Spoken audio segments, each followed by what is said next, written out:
Francis Lee Cheer. I'm with Michele and the president of the ACTU, for our campaign wrap-up. And Michele, wow. Francis, can you believe it? Oh my God. It is, it's a great week. Yeah. We're only a few days in, but the fact that we've changed the government is a mighty victory for working people and for people who care about having a better country. And it feels different, you know, the air feels different, sun's out. Feels pretty good. It does feel good. Just take us through your election night, just on a personal level. You know, you do all that campaigning, you work really, really hard, and it gets to a certain point where there's nothing more you can do and you just have to wait. Where were you and how did you cope? Well, look, we were here at the ACTU with multiple television screens and whiteboards and keeping track of what was going on. And it was a bit tough at the beginning there. It was a tough hour or so. And then it became clearer and clearer that there was going to be a change of government and a victory for the Labor Party and for Anthony Albanese and his crew. And so it was still tense because we'd all been through 2019 and we were very hopeful, but really until those figures started to come through from WA, where it really cemented it, we were a bit, you know, waiting for the moment. And then of course we went up to Vic Trades Hall, and there was a big party up there. That was great. It was pretty wild, but it was great to see so many people celebrating and getting together and recognising how hard they'd worked in the campaign. Yeah, 10 years in the making, that party, so you can imagine it was going to be a good one. It was good. You did a lot of campaigning, you did a lot of miles going to communities all around Australia talking to working people. You probably had a little bit of chance to reflect on what your impressions were of the campaign and the mood in the country and the expectations that people have. What are the things that are foremost in your mind about that? Well, looking back at it now, it seems really clear to me that people had completely lost trust and confidence in Scott Morrison. There was just that sense that this guy abandoned us when we needed him. And that was everywhere. Like that real, really strong feeling that this was someone that couldn't be trusted, that, you know, not just in terms of bushfires and floods, but ignoring the reality for working people about what was happening with wages and cost of living, even, not even thinking people deserved $1 an hour. Like those issues were out there. So Scott Morrison and then cost of living and wages were the issues that everywhere I went, people were talking about, angry or worried about, and really concerned about what it meant for their future, but also what it meant today. Like a lot of working people struggling, a lot of people in Insecure were just not making enough to be able to do what they needed to do to look after themselves and their family, and that causing enormous hardship for people. So there was anger towards Scott Morrison. There was a sense that something had to be done around wages, cost of living, and of course the other one that was coming through a lot as well was about women, and women feeling that this was a government that disrespected them. This was a government that wasn't committed to trying to make us more equal.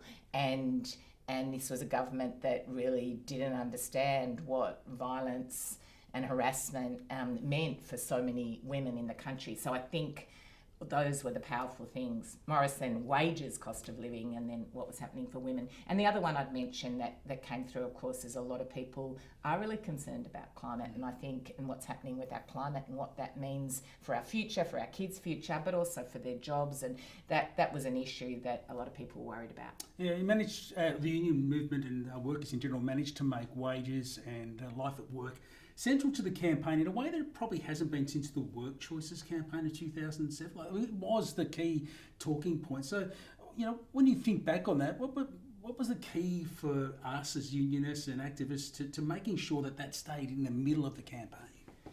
Well, I think listening to workers, so making sure that we were really listening to what people were telling us about what was happening in your life, unpacking statistics and having real workers' voices and experience of what it meant to be, having, let's think of an aged care worker, what it meant to have gone through the pandemic, worked so hard, been at such risk, done such important work, but then not to be valued, not to have anyone agree that you needed a good pay increase, not to have the government agree that you needed a good pay increase, not to recognise that you needed more secure work to be able to do your job properly. Like that sense of having workers' experience listened to and then told in the campaign, I think was the most important thing. And also for us, talking to people in workplaces. I mean, what we know is when you think about some people like you and I pay a lot of attention to what's going on in politics, but a lot of people don't.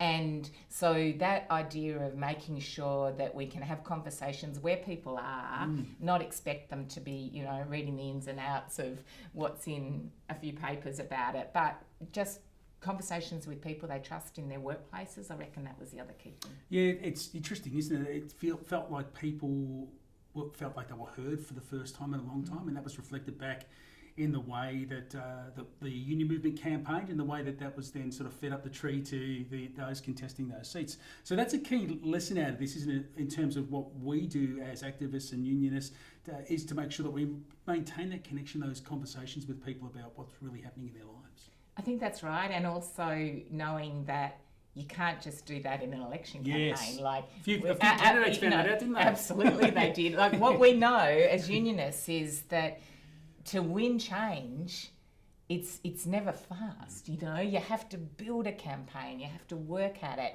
and the fact that we've been working for a long time now about this issue about insecure work, and really that the government, that Scott Morrison and his government had this denial. They were incomplete. They kept trying to argue with us as if there wasn't a problem. And everywhere we went, every sector, workplace, had a story to tell about casual work, contract work, labour hire jobs, you know, gig economy. It was everywhere.